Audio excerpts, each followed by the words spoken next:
Hi there. I'm Nancy Brooker, your menopause coaching specialist, and I'm so happy you're here with me today. Christmas is just around the corner, and the smell of gingerbread is in the air, and maybe the aroma of your grandma's secret stuffing coming from the oven. And, it's so lovely that the world has opened up, and, we're back having family gatherings, Christmas parties, getting together with friends. But we all know that it's a little challenging when we're in this peri postmenopausal stage. The holiday feast takes on a whole new meaning. And I don't know about you, but I mean, it's one of my favorite parts of the holidays is the food that we get to eat, and just the whole being with friends and family, and sharing a meal. It's such an important thing. But the trick is really all about balance, right? Getting that great balance of what we're eating without overindulging. So I thought actually that I would spend December talking about food.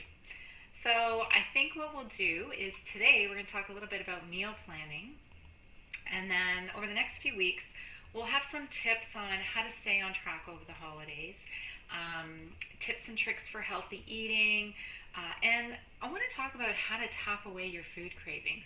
Yes, that is really a thing. You can do this weird tapping thing on your face and get rid of your really help calm down your food cravings. So today we're going to start kind of with meal planning. I've actually done a video already on meal planning, so I'm going to put the link for that one down below. I'm a huge fan. I've been doing it for probably 25, 30 years now, at least 25 years. And it just has made my life so much easier.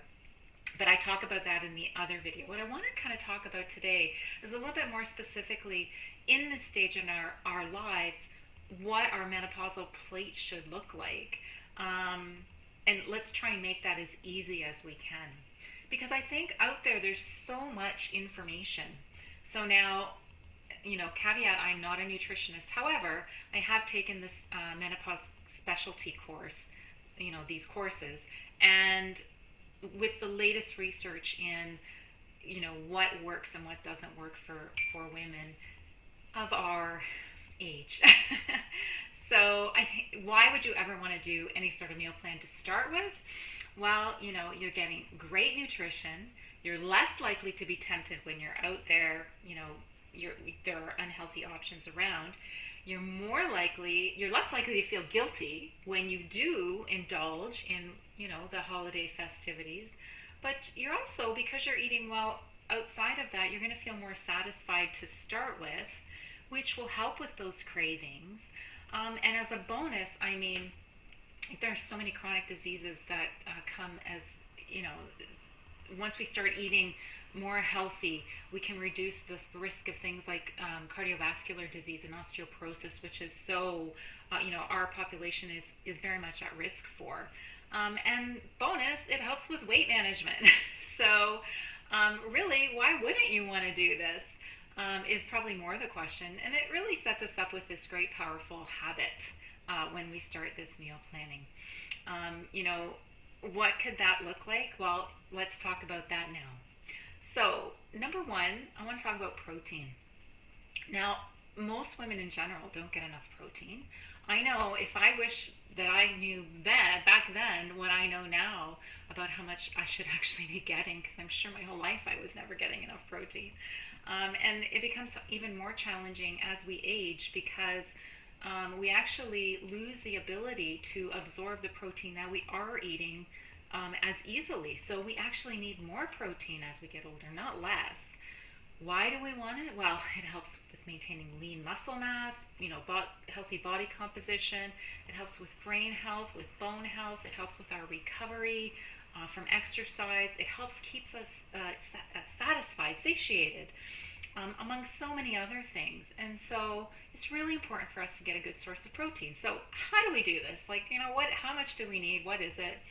Well, we actually need at this age about 0.9 grams per pound of body fat. So a 140-pound woman probably needs about 126 grams of protein a day. So think about that, and I challenge you to track your protein for a day and see how much you're actually getting. and if you're in the range. So how do we make this easy?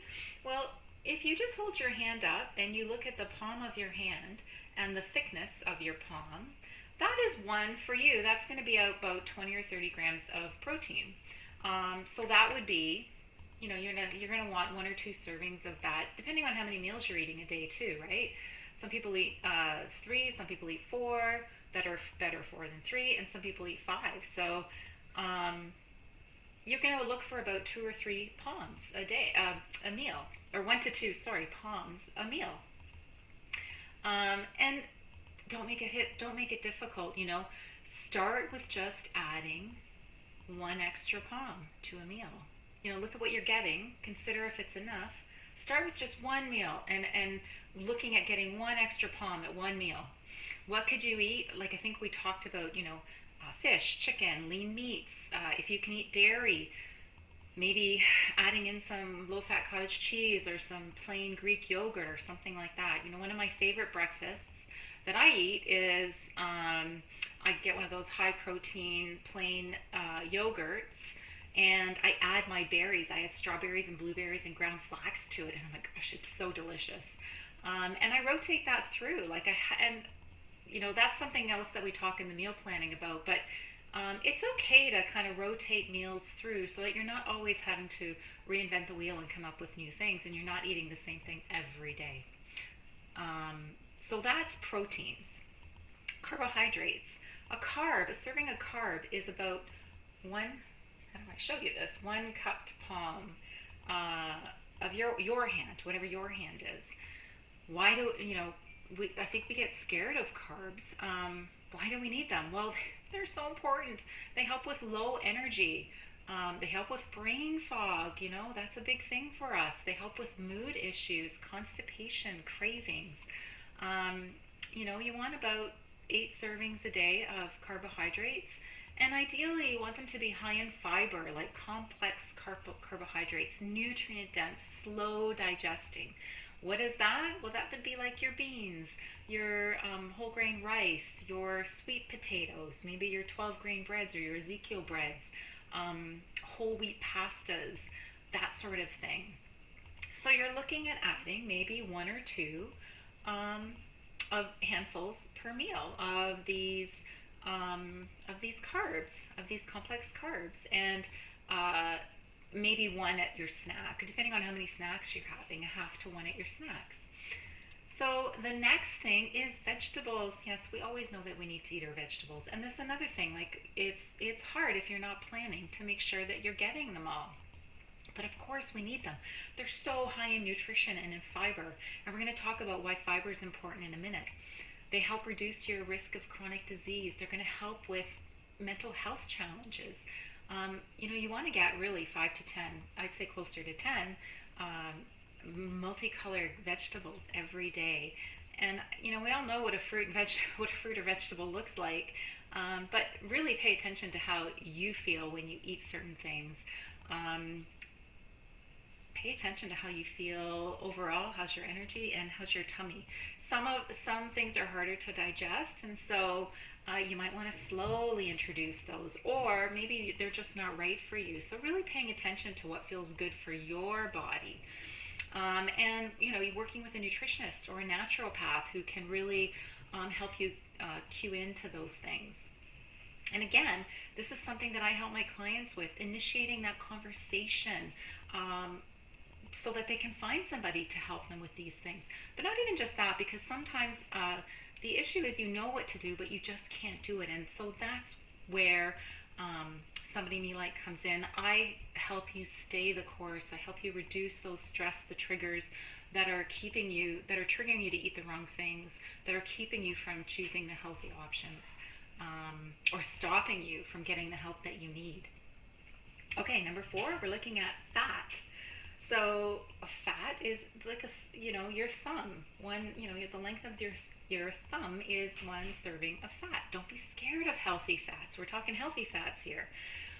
We need them. So things like nuts and seeds and cold pressed oils and olives and oily fish, avocado, coconut, egg yolks, those sorts of things. but always in, minding the moderation, because you only need so much of it. So, I don't know what that is, but that's probably like, I don't know, 6 nuts if I was going to have nuts, as opposed to like, just eating them out of the box or whatever. Fats are really important. They help with our hormones. They help keep our skin supple.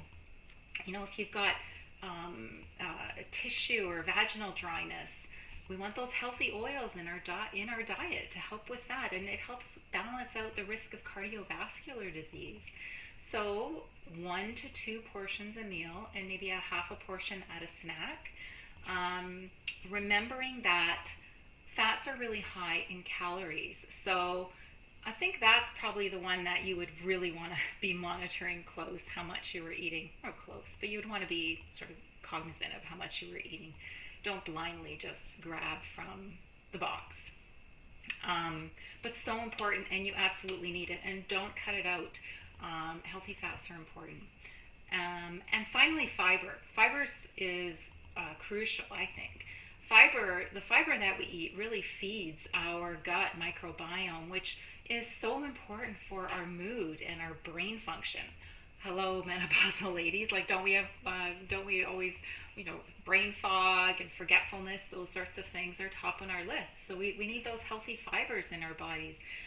It helps with, keeping us regular. Helps with motility. Helps with skeletal health and bone health. So at this age, we're at risk for things like osteoporosis. So really getting our fiber is important. How much do you want? Well, up to about age 50, 25 to 28 grams a day. Over age 50, about 22 grams a day. But really, it depends on how active you are. So somewhere in that range is going to be good. And again, if you're not sure, just start making sure that you add a little bit more fiber, minding how it feels in your body, and get help from a nutritionist or a naturopath. And then, so finally, the last thing I want to say, well, a few more things. Some nutrients fall into both categories.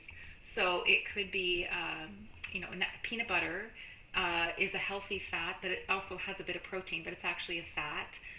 Salmon has a lot of protein, but it also has healthy fats, but it's mostly protein. So it's classified as a protein. Those sorts of things. And you should always classify your foods based on whatever it has the most value of. So putting it all together, here's what we've got. We've got 1 to 2 palms of protein per meal. This is what one meal would look like. 1 to 2 palms of protein, 1 to 2 fists of non-starchy vegetables, 1 thumb of your healthy fat, and at least